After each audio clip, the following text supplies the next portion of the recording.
नमस्कार, VCN news के हिंदी समाचारों में आपका स्वागत है। खबरों की ओर बढ़ने से पहले आइए नजर डालते हैं आज की सुर्खियों पर।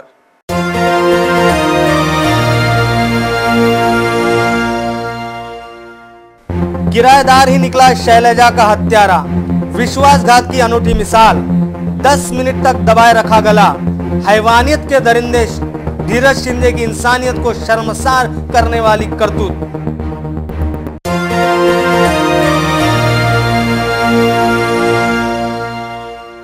कृषि महोत्सव प्रदर्शनी को शानदार प्रतिसाद, नागरिकों की विविध स्टॉलों पर उमड़ी भीड़।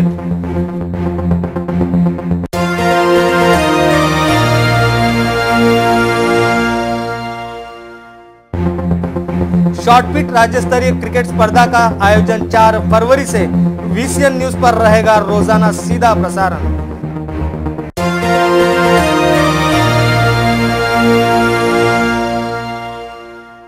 गजानन महाराज प्रकट दिन महोत्सव में भाविक भक्तों की उमड़ी भीड़। श्री गजानन महाराज बहुउद्देशीय संस्था देवरनकर नगर का आयोजन।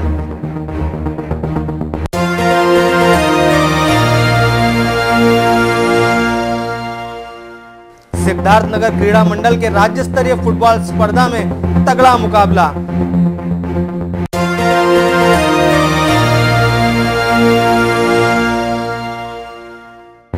और 2 अलग मामलों में आरोपियों को 3 साल की कैद।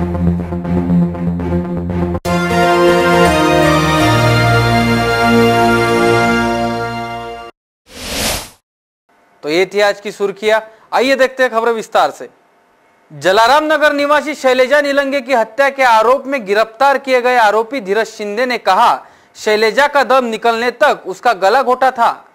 शहर के जलाराम नगर स्थित गली नंबर 3 की निवासी 61 वर्षीय वृद्धा तथा रिटायर्ड शिक्षिका शैलजा की हत्या के राज पर से पर्दा उठ चुका है। शैलजा ने जिस धीरज शिंदे को अपने परिवार के सदस्य के रूप में घर के रूम में किराएदार के रूप में पनाह दी थी, वही शैलजा का कातिल निकला। दिल दहला देने वाली इस घटना ने महानगर में अकेले रहने वाले वृद्धों की सुरक्षा पर फिर एक बार सवालिया निशान खड़े कर दिया है।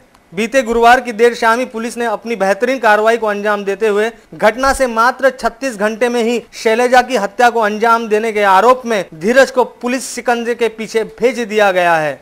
लेकिन अभी तक इस हत्या के पीछे और क्या मंसूबे हो सकते हैं, इस पर जांच की गति की दिशा दी जा रही है।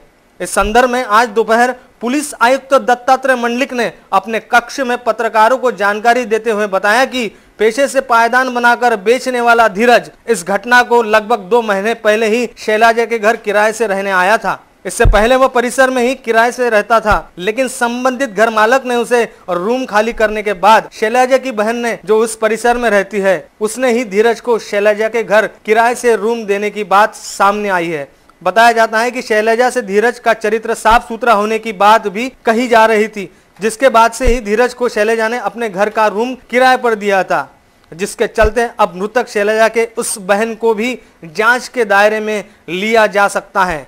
हालांकि धीरज ने पुलिस को जो बयान में बताया है कि उसने शैलजा से 5,000 रुपए मांगे थे, जिससे इनकार करने पर उसने यह कदम उठाया। पुलिस को धीरज के इस बयान पर सहसा विश्वास नहीं हो रहा है और अब PCR के दौरान धीरज से की जाने वाली पूछताछ में घटना को अंजाम देने की पीछे की वास्तविकता सामने आ सकती है। कैसे जीता आरोपी ने विश्वास? बताया जाता है कि BCom शिक्षक धीरज ने इस अवधि में शैलजा का विश्वास जीतते हुए घर के अनेकों काम करता था, जिसके चलते उसे शैलजा के ATM तथा बैंक से जुड़े व्यवहारों की भी जानकारी आरोपी धीरज को पता चल चुकी थी। जानकारी के अनुसार शैलजा तथा धीरज के घर जो व्यक्ति दूध पहुंचाने का काम करता था, वह रोजाना के समय पर आने के बजाय घटना वाली रात करीब 10:30 बजे पहुंचा। जब शैलजा दूध लेने बाहर आई तो धीरज को लगा कि यही सही मौका है घटना को अंजाम देने का। इस बीच शैलजा दूध लेकर घर में चली गई तो पानी मांगने के बहाने धीरज ने दरवाजा ठकठकाया और शैलजा को पानी मांगते हुए उसके पीछे गया और दूध गर्म कर देता हूं कहकर रसोई में रखा दूध गर्म कर दिया। बाद में धीरज ने शैलजा से 5,000 रुपए की मांग की, लेकिन जब शैलजा ने पैसे देने से इनकार किया तो उस मौके पर पड़े बिस्तर पर ढकेल कर खुद के पास के स्कार्फ से गला घोट दिया। हालांकि इस दौरान शैलजा ने विरोध किए जाने पर धीरज ने शैलजा के मुंह पर मुक्का मारा, जिससे शैलजा का दांत भी टूट गया। जानकारी के अनुसार धीरज ने तब तक शैलजा के गले को दबाए रखा जब तक कि उसकी जान न चली जाए। नगद और जेवरातों पर किया हाथ साफ। बताया जाता है कि घटना को अंजाम देने के बाद धीरज ने शैलजा के हाथों के सोने के कंगन, कानों के टॉप्स व नगद तथा शैलजा का एटीएम लेकर घर के पिछले दरवाजे से अपने रूम में पहुंचा। लेकिन धीरज को सुबह यह बात पता चली कि उसका मोबाइल मौका वारदात पर रह गया है, जिससे वह सुबह दोबारा घटनास्थल पर आया और अपना मोबाइल फोन लेकर सुबह करीब 5 बजे अपनी प्रेमिका को पूरी हकीकत बयां करते हुए दस्तूर नगर स्थित SBI बैंक के एटीएम पर बुलाया। सुबह सवेरे धीरज व उसकी प्रेमिका ने बांधे चेहरे पे नकाब। पता चला है कि योजना के अनुसार धीरज तथा उसकी प्रेमिका दस्तूर नगर स्थित SBI बैंक के एटीएम पर शैलजा के एटीएम कार्ड के जरिए पैसे निकालने पहुंचे।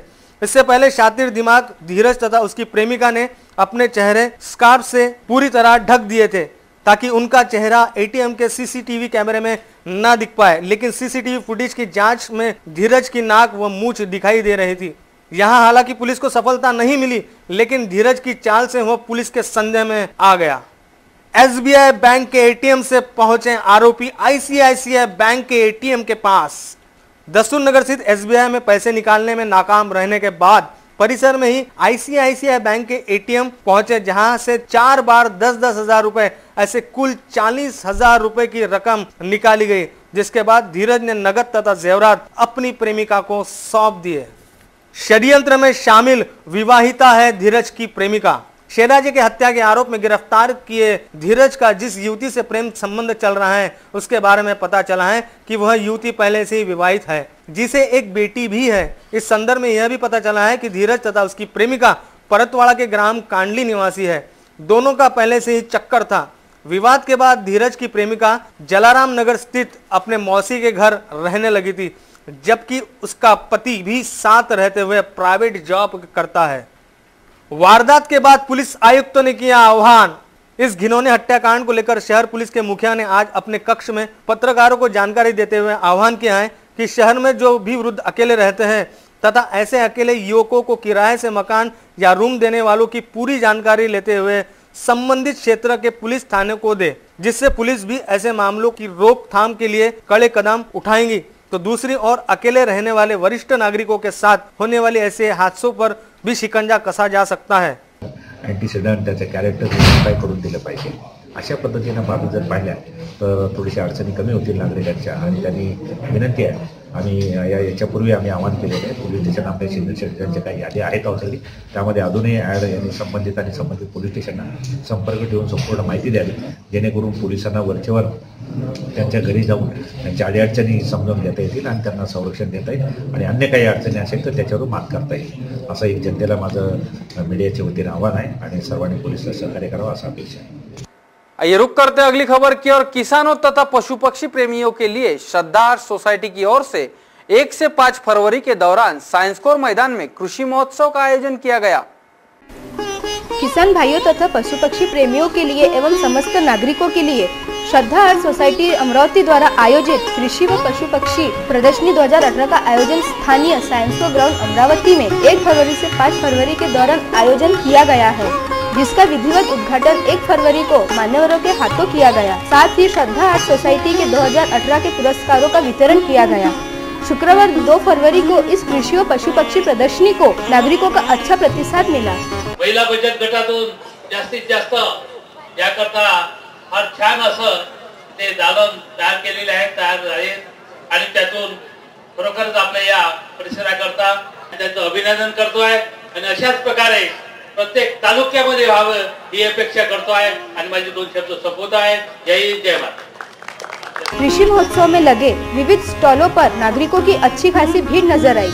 इस कृषि महोत्सव में करीब 150 स्टॉल लगाए गए, जिसमें कृषि उत्पादन संबंधित तंत्रज्ञान, फूल खेती, सेंद्रिय खेती, पशुपालन व दुग्ध व्यवसाय, वडू, मत्स्यालय, धान्य महोत्सव, रोजाना किसानों के लिए विविध विषयों पर कार्यशाला, रोजाना मनोरंजनात्मक कार्यक्रम, साथ खाद्य पदार्थ की विविध स्टॉल्स जिसमें मटन मांडे, रोडगे, चाइनीज, साउथ इंडियन, महाराष्ट्रियन पूरनपोड़ी आदि स्टॉलों का समावेश है।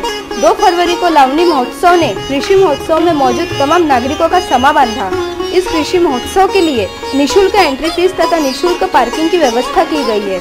आयोजक ज्योति तोटेवार ने ज्यादा से ज्यादा नागरिक इस कृषि महोत्सव का लाभ ले ऐसा आह्वान किया है। आदरणीय बुंदेले साहेब या ठिकाणी उपस्थित झाले, मी त्यांचे खूप खूप आभार मानते। आणि आपल्या सर्वांचं आयोजन या ठिकाणी पाहून आदरणीय साहेबांनी त्यांच्या मतदारसंघामध्ये सुद्धा असं आयोजन करावं, मी तुमच्या सोबत राहील हा शब्द दिला, त्याबद्दल त्यांचे खूप खूप धन्यवाद। साहेब, आपण आमच्या सोबत राहा, आम्ही सुद्धा नेहमी आपल्या सोबत राहू, आम्हाला चान्स द्या, आम्ही अजूनही जास्त चांगलं करण्याचा या ठिकाणी प्रयत्न करू।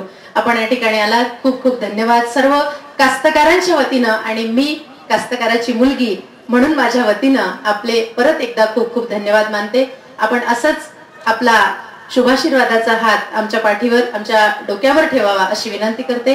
आणि या ठिकाणी पुढील कार्यक्रमाची सुरुवात आदरणीय राहुल तायडे यांनी करावी अशी त्यांना विनंती करते। इसी के साथ बढ़ते अगली खबर की ओर। शहर के क्रिकेट खेल प्रेमियों के लिए पहली बार राज्य स्तरीय क्रिकेट स्पर्धा का आयोजन नांदगांवपेठ स्थित ड्रीमलैंड मैदान में 4 से 6 फरवरी के दौरान किया गया। अमरावती शहर के क्रिकेट खेल प्रेमियों के लिए खास तौर पर पहली बार राज्य स्तरीय senior short pitch cricket Ajinkya स्पर्धा का आयोजन किया गया है। खेल किसे पसंद नहीं होता, जब खेल का नाम आता है तो हर कोई खेल खेलने के लिए ललचा जाता है, लेकिन खास तौर पर अगर हम क्रिकेट की बात करें तो इस खेल का रोमांचकारी नज़ारा फटाक से आंखों के सामने आ जाता है। अमरावती शहर में पहली बार राज्य स्तरीय क्रिकेट के रोमांचकारी मैचेस आगामी 4 फरवरी से 6 फरवरी के दौरान स्थानीय ड्रीम्सलैंड ग्राउंड नागपुर रोड पर होने जा रहे हैं। पहला डॉक्टर अब्दुल कलाम कप विजेता टीम को दिया जाएगा।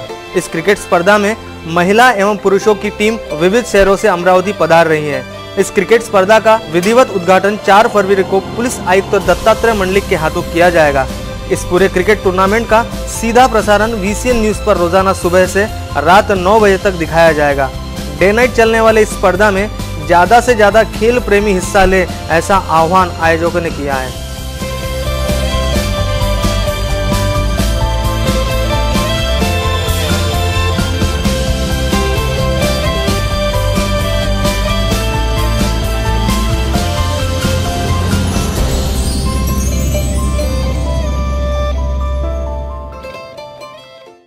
आइए रुक करते अगली खबर की ओर। प्रतिवर्ष की तरह इस वर्ष भी संत गजानन महाराज का 140वां प्रकट दिन स्थानीय देवरनकर नगर में बड़े ही उत्साह के साथ मनाया जा रहा है। श्री गजानन महाराज बहुउद्देशीय संस्था द्वारा आयोजित हर साल की तरह इस साल भी श्री का 140वां प्रकट दिन महोत्सव बड़े उत्साह के साथ 1 फरवरी से 8 फरवरी के दौरान भक्तिमय माहौल में मनाया जा रहा है। इस साल संस्था की संकल्पना से पहली बार गजानन महाराज के जीवन चरित्र पर आधारित शिल्प रूपी झांकी अमरावती करों के दर्शनार्थ रखी गई है। 1 फरवरी की रोज शेगांव के राजा श्री गजानन महाराज की चरण पादुका का शहर में आगमन हुआ। भाविक भक्त महाराज के चरण पादुका दर्शन हेतु रोजाना दूर दूर से आ रहे हैं। श्री संत गजानन महाराज बहुउद्देशीय संस्था देवरनकर नगर समर्थ हाई स्कूल के सामने रोजाना भाविक भक्तों के लिए विविध धार्मिक कार्यक्रमों का आयोजन किया जा रहा है, जिसमें 2 फरवरी को सुबह 7 बजे श्री का अभिषेक एवं पूजा आरती की गई। साथ ही दोपहर 4 से 6 बजे के दौरान भजन भक्तिधाम महिला भजनी मंडल द्वारा प्रस्तुत किया गया।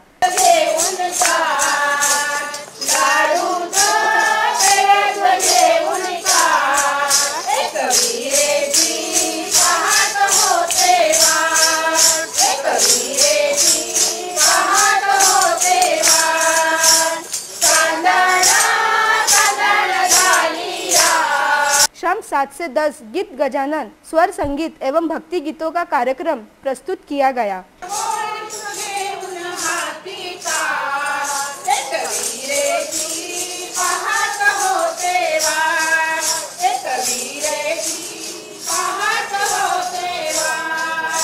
इस अवसर पर श्री के भाविक भक्त तथा आयोजक मंडल बड़ी संख्या में मौजूद थे।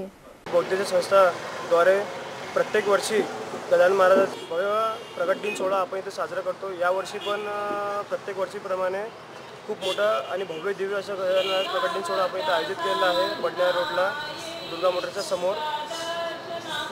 यावर्षी 111 वर्ष जुनी महाराजांची चरण पादुका कालच तिथे येऊन गेल्या, तब्बल 111 वर्षानंतर प्रथमच अमरावतीकरांना 111 वर्ष जुनी चरण पादुकाचं दर्शन घ्यायचा लाभ इथे प्राप्त झाला।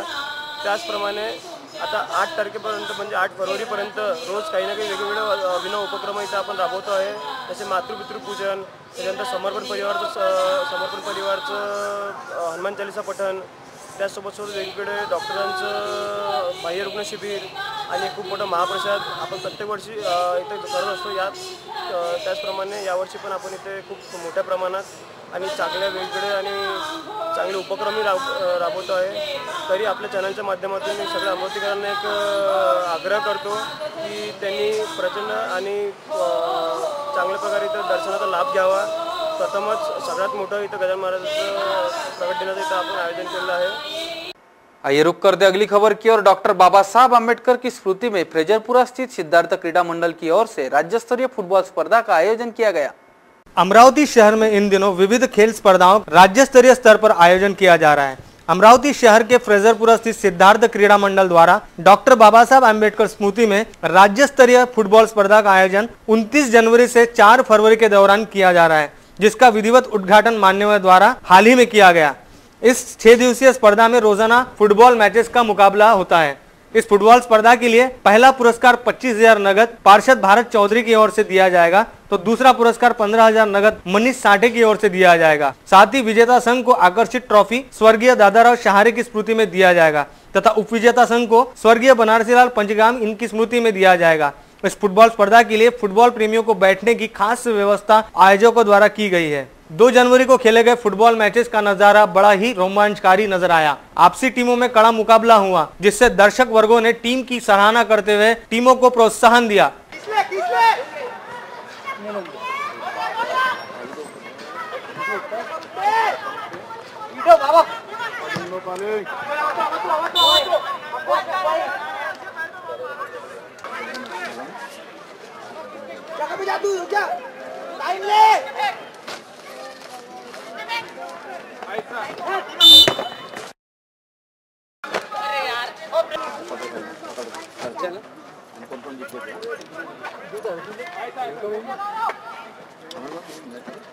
दो जनवरी को सुबह हुए फुटबॉल मुकाबले में एमएफसी का मुकाबला एसआरपीएफ रैंक पुलिस पुणे में हुआ, जिसमें एमएफसी अमरावती विजयी रही। दूसरा मुकाबला अमरावती रेंज पुलिस धुले के साथ हुआ, जिसमें अमरावती रेंज पुलिस विजयी घोषित की गई। इस विषय में सुदाम बोरकर ने दी अधिक जानकारी। सिद्धार्थ क्रीडा मंडळ द्वारा आयोजित राज्यस्तरीय फुटबॉल सामन्याचा आजचा 5वा दिवस। आज 5व्या दिवसामध्ये क्वार्टर फायनल खेळवण्यात आले। सकाळी 2 राऊंडमध्ये क्वार्टर फायनल खेळवण्यात आले। अमरावती रेंज वर्सेस धुळे याच्यामध्ये अमरावती रेंज ट्रायबेकरमध्ये विजय झाला आणि दुसरा मॅच एएमएफसी आणि एसआरपी याच्यामध्ये एएमसी जितली महाजन आणि त्याच्यामध्ये आता दुसऱ्या इव्हनिंगमधला सेकंड राऊंड याच्यामध्ये एएफसी आणि वर्सेस बुलढाणा हा चालू आहे। मॅच जो आहे तो HOPM वर्सेस हिंगोली याच्यामध्ये होणार आहे AFC। आणि या आजच्या 5व्या दिवसातला जो या मैदानावर मॅचेस खेळल्या जात आहे सकाळपासून, संपूर्ण फुटबॉल खेळाडू आणि संपूर्ण फुटबॉल ज्याला आवडते मनापासून आवडते त्यांनी सकाळपासून हजेरी लावलेली आहे। आणि आजचा सामना खतम झाल्यानंतर उद्या सेमीफायनल होईल आणि 4 तारखेला फायनल होईल। आणि मला असं वाटते की या चॅनलच्या माध्यमातून जो आम्हाला कव्हरेज देत आहे मंडळापासून तुमचं धन्यवाद धन्यवाद धन्यवाद। आइए रुक करते अगली खबर की ओर। मामूली विवाद में अपनी पत्नी की हत्या के आरोप में गिरफ्तार किए गए आरोपी को जहां 302 के तहत निर्दोष करार दिया गया, तो दफा 304, 201 के तहत 3 वर्ष की कैद की सजा सुनाई गई। जिले के वरुड स्थित एक खेत में हुई हत्या के मामले में जहां आरोपी को निर्दोष बरी किया गया, तो दफा 304 के तहत 2 वर्ष और दफा 201 के तहत 3 वर्ष कैद की सजा सुनाई है। जानकारी के अनुसार जिले के वरुड स्थित एक खेत में विगत 16 फरवरी 2017 की शाम आरोपी जयराम युवनाते का अपनी पत्नी सुनीता से विवाद हुआ था। इस दौरान सुनीता को जयराम ने कुल्हाड़ी के डंडे से पीटते हुए उसके सिर को दीवार पर ठोका था और सुनीता के छाती पर लातों घूसों से वार किया था। इस घटना में सुनीता के नाक व मुंह से खून निकलने लगा और मध्यरात उसकी मौत हो गई।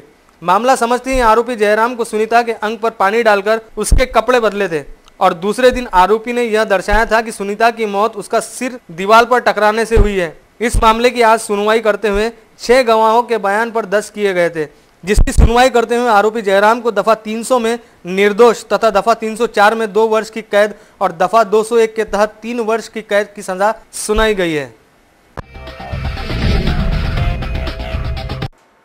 आइए रुक करते अगली खबर की और विनायक गुरुकुल पाक्षिक पत्रिका के जरिए निकाली गई जीनियस स्टैम्प पेपर के जरिए बच्चों को सिखाई जाएगी पत्रकारिता।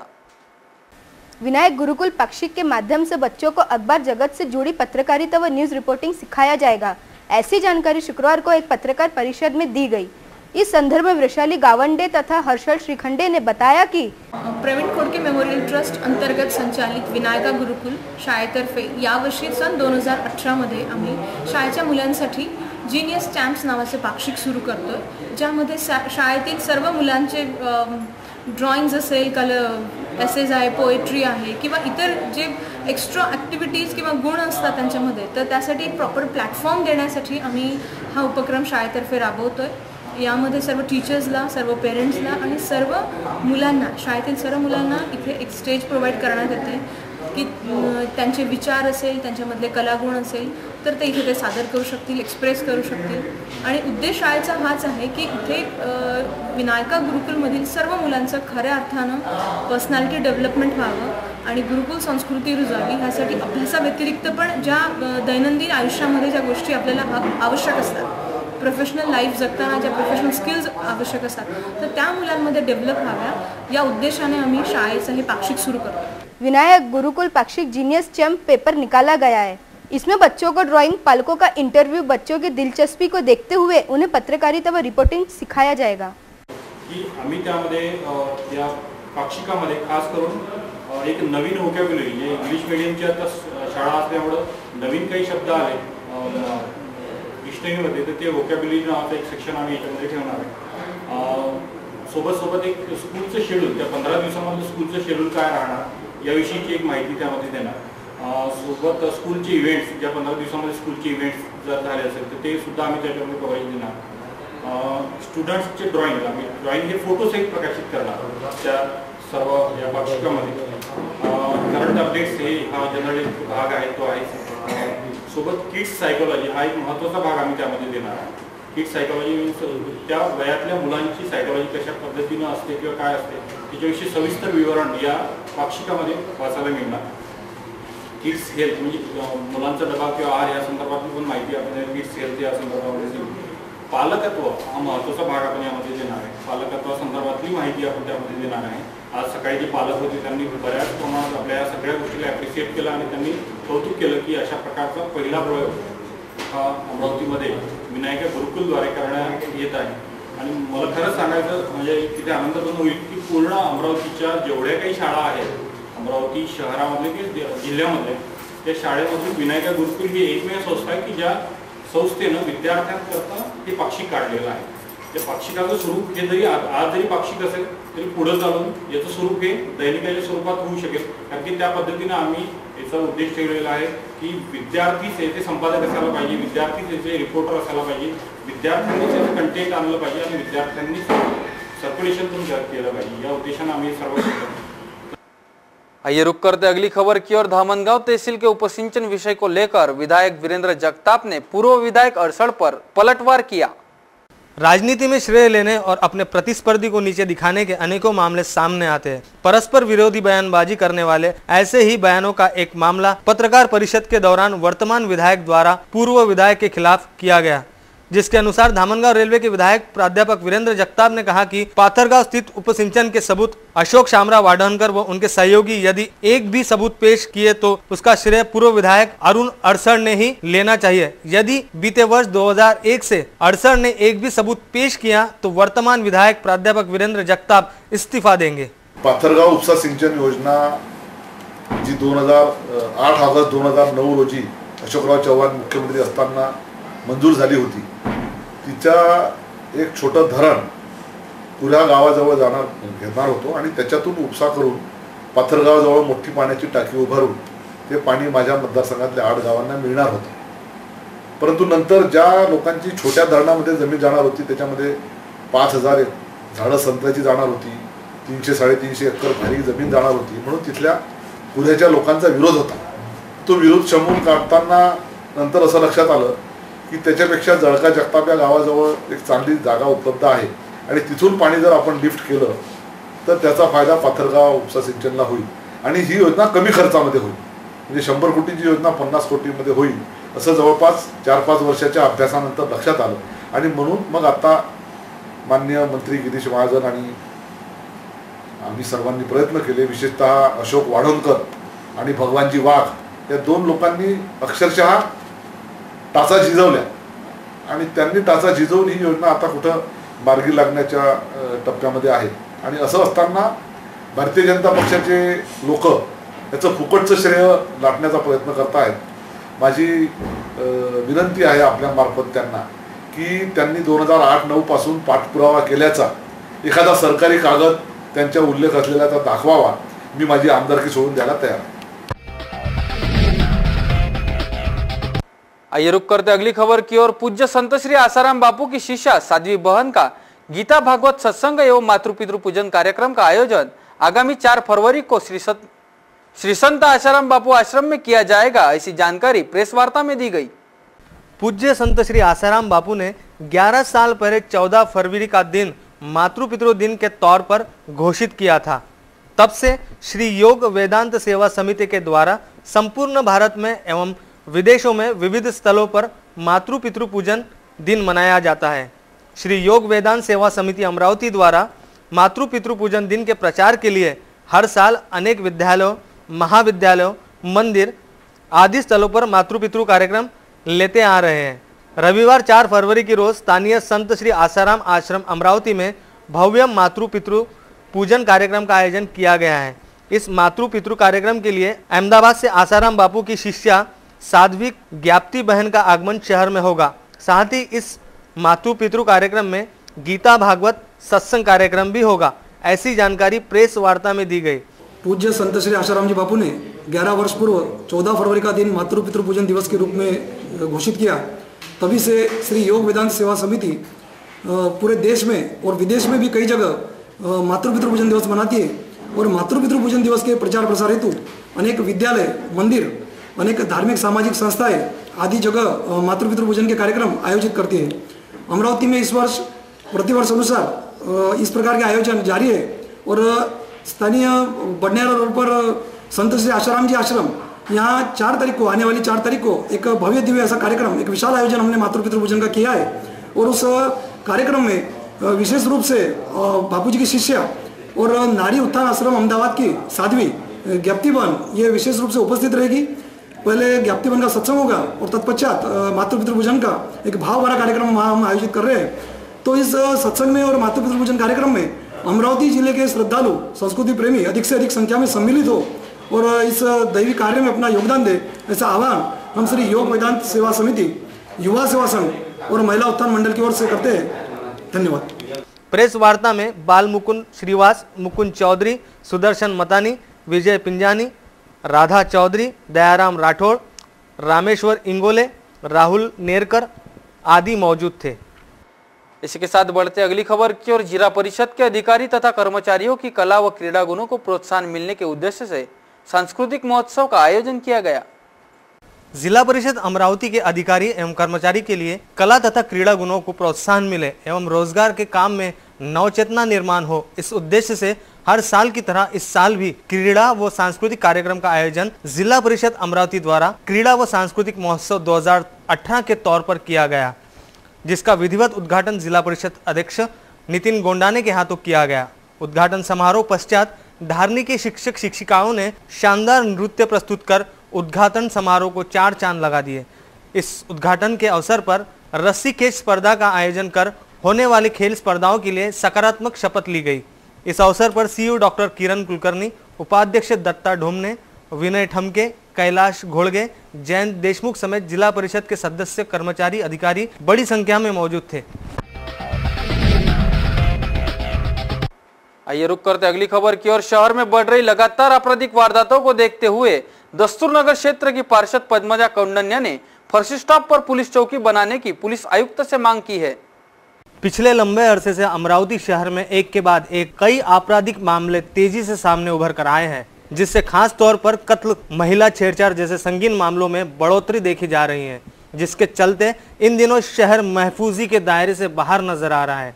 31 जनवरी की रोज शैलजा निलंगे के कत्ल ने फिर एक बार शहर में सनसनी मचा दी। प्रभाग क्रमांक 18 राजापेट संत कंवरराम की पार्षद पद्मजा कौंडन्य ने इन बढ़ते आपराधिक वारदातों को गंभीरता से लेते हुए फर्जी स्टॉप चौक में पुलिस चौकी बनाने की मांग ज्ञापन के जरिए की है। फर्जी स्टॉप चौक पर कई विद्यालय, महाविद्यालय, व्यापारी की दुकानें तथा शराब व्यवसायी की दुकानें बड़े पैमाने पर है, जिससे परिसर में हमेशा ही भीड़ रहती है तथा आपराधिक प्रवृत्ति कम होने की बजाय ज्यादा बढ़ रही है, जिसके चलते सुरक्षा को लेकर परिसर के नागरिक चिंतित हैं। फर्जी स्टॉप पर पुलिस चौकी जल्द से जल्द बनाने की मांग पार्षद पद्मजा कौंडन्य ने पुलिस आयुक्त दत्तात्रेय मंडलिक को एक ज्ञापन के जरिए की है। आइए रुक करते अगली खबर की ओर। भारतीय कम्युनिस्ट पार्टी का 23वां अधिवेशन 2 फरवरी को जिले के नांदगांव खंडेश्वर में संपन्न हुआ, जिसमें जिले भर से बड़े पैमाने पर कार्यकर्ता मौजूद थे। भारतीय कम्युनिस्ट पक्ष अमरावती जिले का 23वां अधिवेशन का विधिवत उद्घाटन नांदगांव खंडेश्वर में 2 फरवरी को संपन्न हुआ। 2 से 3 फरवरी के दौरान चलने वाले इस अधिवेशन में जिले भर से पक्ष के कार्यकर्ता बड़ी संख्या में मौजूद थे। इस अधिवेशन का उद्घाटन कॉमरेड विश्वास उटगीर, मुंबई कामगार नेले, बैंक कर्मचारी यूनियन राष्ट्रीय उपाध्यक्ष इनके हाथों किया गया। मार्गदर्शक के तौर पर कॉमरेड नानमदेव गावंडे मौजूद थे। इस अधिवेशन में मान्यवरों का सत्कार भी किया गया। कुरहा से हमारे संवाददाता रितेश नार्डे की यह रिपोर्ट। इसी के साथ बढ़ते अगली खबर की ओर। स्वर्गीय ठाकुरदास राठी की प्रथम पुण्यतिथि के अवसर पर स्थानीय माहेश्वरी भवन में वृद्धों का सम्मान किया गया। स्वर्गीय ठाकुरदास राठी की प्रथम पुण्यतिथि के अवसर पर शुक्रवार सराफा स्थित माहेश्वरी भवन में महेश राठी उर्फ पप्पू तथा योगेश राठी की ओर से वलगांव स्थित संत गाड़के बाबा वृद्धाश्रम के वृद्ध महिला पुरुषों के पैर धोकर उनका शॉल व श्रीफल देकर सम्मान किया गया। आज हमारे बाबूजी श्री स्वर्गीय ठाकुरदास जी राठी इनकी प्रथम बरसी थी। इस निमित्त संत गाड़के बाबा वृद्धाश्रम से सारे वृद्ध महिला एवं पुरुष को यहाँ पर हम लोगों ने बुलाया, निमंत्रण किया और उनका पूजन कर सत्कार किया एवं भोजन प्रसाद ग्रहण कराया। आइए रुक करते अगली खबर की ओर। जिले के चांदूर बाजार तहसील में चल रहे 4 दिवसीय धार्मिक आयोजन के दौरान विविध कार्यक्रम का आयोजन किया गया। जिले के चांदूर बाजार तहसील में सुंदर नारायण संस्था की ओर से 4 दिवसीय यात्रा महोत्सव का आयोजन किया गया। 31 जनवरी से 3 फरवरी की अवधि में हुए इस यात्रा महोत्सव में रक्तदान शिविर, हरिदर्शन कीर्तन, दही हंडी, श्री के पालकी की शोभा यात्रा के साथ ही वारकरी डिंडी प्रतियोगिता का भी आयोजन किया गया। इसमें सबसे पहले 31 जनवरी को होम, 1 फरवरी को हरिदर्शन कीर्तन, 2 फरवरी गोपाल काला तथा दही हंडी स्पर्धा के साथ ही शाम में श्री के पालकी की शोभा यात्रा निकाली गई। गंभीर अपराधों की जांच कार्य के सबूत तत्काल एकत्रित करने हेतु इस उद्देश्य से विभाग को 6 मोबाइल फॉरेंसिक वैन उपलब्ध कराई गई है, जिसमें अमरावती शहर पुलिस आयुक्तालय, अमरावती ग्रामीण, अकोला, बुल्ढाना, यवतमाल व वाशिम का समावेश है। आधुनिक तथा तंत्रज्ञान के इस युग में अपराधियों द्वारा अलग अलग तरह के रूप में मामले देखे जा सकते हैं। इन अपराधों के खुलासे हेतु सबूत इकट्ठा करने की जरूरत होती है। ठोस सबूत हाथ न लगने पर आरोपी निर्दोष बरी हो जाता है। फॉरेंसिक विशेषज्ञों की नियुक्ति के मामले में शहर में अलग अलग तरह के से होने वाले अपराधों में घटना स्तर पर मिले संभावित सबूत इकट्ठा करते हुए उन्हें फॉरेंसिक प्रयोगशाला में जांच के लिए भेजा जाता है। उनके अहवाल पर से आरोपी को सजा हो सकती है, जिसके चलते गंभीर अपराधों में फॉरेंसिक साइंस की बहुत ज़्यादा मदद मिलती है। राज्य भर के फॉरेंसिक प्रयोगशाला की कमी है, परंतु अब अन्य राज्यों की तुलना में महाराष्ट्र राज्य में सबसे ज़्यादा फॉरेंसिक प्रयोगशाला उपलब्ध है। राज्य भर के 45 स्थानों पर फॉरेंसिक प्रयोगशाला वैन की सुविधा दी गई है। इससे पहले इस काम के लिए नागपुर जाना पड़ता था, तो अब फॉरेंसिक प्रयोगशाला के साथ ही इसके विशेषज्ञ की भी नियुक्ति की गई है। शहर पुलिस के लिए स्नेहल माड बोईगवार तथा ग्रामीण पुलिस के लिए आरती बिरोली की नियुक्ति की गई है। तो ये थी आज की सुर्खियां। आइए देखते खबरें विस्तार से। हाल ही में भाजपा जिलाध्यक्ष दिनेश सूर्यवंशी ने जिले की भाजपा कार्यकारिणी में बड़े फेरबदल किए हैं, जिसमें महत्वपूर्ण प्रतिष्ठित व्यापारी आघाड़ी के जिलाध्यक्ष पद पर युवा कार्यकर्ता धीरज बारबुद्दे की नियुक्ति की गई है। एपीएमसी के व्यवसायी धीरज बारबुद्दे इससे पूर्व भी शहर युवा मोर्चा के संगठन महासचिव की जवाबदारी संभाल चुके हैं।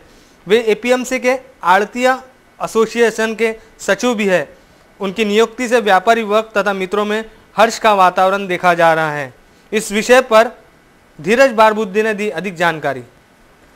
सर्वप्रथम विषय न्यूजला धन्यवाद देतो की परवाच्या दिवशी भारतीय जनता पार्टी जिल्हाध्यक्ष सन्माननीय दिनेशजी सूर्यवंशी यांनी अमरावती जिल्हा व्यापारी आघाडी जिल्हाध्यक्ष म्हणून माझ्याकडे जबाबदारी सोपवली आणि अगदी दुसऱ्या दिवशी आपण माझ्यासोबत संपर्क करून माझं मनोगत जाणून घेण्यासाठी आलात, त्यासाठी विशेष धन्यवाद देतो.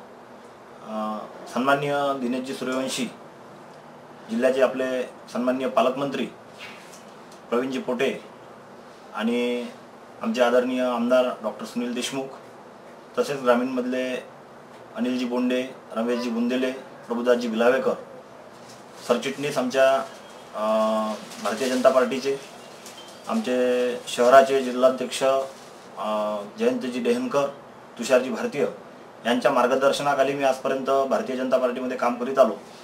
याआधी भारतीय जनता पार्टी अमरावती शहर युवा मोर्चाचा संघटन सरचिटणीस म्हणून जबाबदारी पार पाडली. आज गेल्या 2 दिवसाच्या आधी जो पार्टीने निर्णय केला आणि मला व्यापारी आघाडीची जबाबदारी दिली, तेव्हा येणाऱ्या काळामध्ये भारतीय जनता पार्टी आणि सरकार म्हणून खरं म्हणजे आज व्यापारी आणि सरकार आणि प्रशासन याच्यामध्ये डायलॉग होणं आवश्यक आहे व्यापाराच्या हिशोबानं, आणि तो डायलॉग घडवून आणण्यासाठी मी एक जिल्हाध्यक्ष म्हणून भविष्यात प्रयत्न करेल. माझ्या व्यापारामध्ये येणाऱ्या अडचणी सोडवण्यासाठी भारतीय जनता पार्टीच्या माध्यमातून प्रयत्न करेल. प्रामुख्यानं जसं मुद्रा लोन आहे, सरकारची मोठी चांगली योजना आहे, त्यामध्ये लहान लहान व्यापाऱ्यांना मुद्रा लोनच्या माध्यमातून मदत करण्याचा, युवकांना रोजगार मिळवून देण्यासाठी, त्यांना व्यवसायामध्ये मदत करण्यासाठी प्रयत्न करेल. आणि भारतीय जनता पार्टीचं आणि माझा सुद्धा त्याच्यातून मी उत्कर्ष साधण्याचा प्रयत्न करेल. धन्यवाद. खबरों में वक्त हो चला यहीं पर रुकने का, लेकिन रुकने से पहले आइए नजर डालते हैं आज की सुर्खियों पर.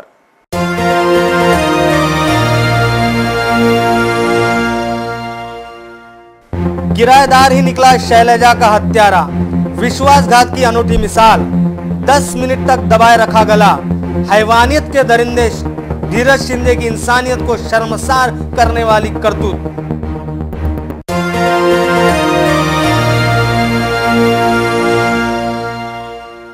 कृषि महोत्सव प्रदर्शनी को शानदार प्रतिसाद, नागरिकों की विविध स्टॉलों पर उमड़ी भीड़.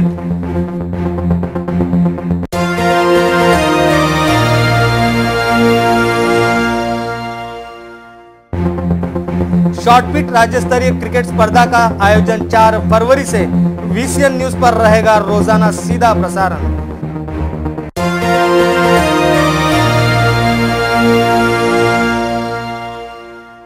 गजानन महाराज प्रकट दिन महोत्सव में भाविक भक्तों की उमड़ी भीड़.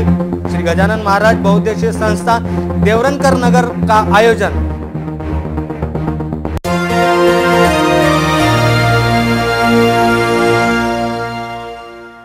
सिद्धार्थ नगर क्रीड़ा मंडल के राज्य स्तरीय फुटबॉल स्पर्धा में तगड़ा मुकाबला.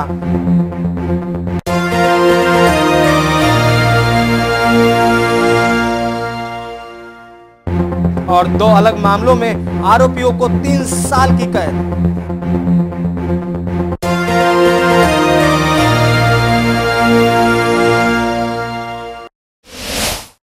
तो ये थी आज की सुर्खियां. खबरों में आज के लिए बस इतना ही. फिर मिलेंगे कुछ नई तरोताजा खबरों के साथ. तब तक के लिए देखते रहिए VCN न्यूज. नमस्कार.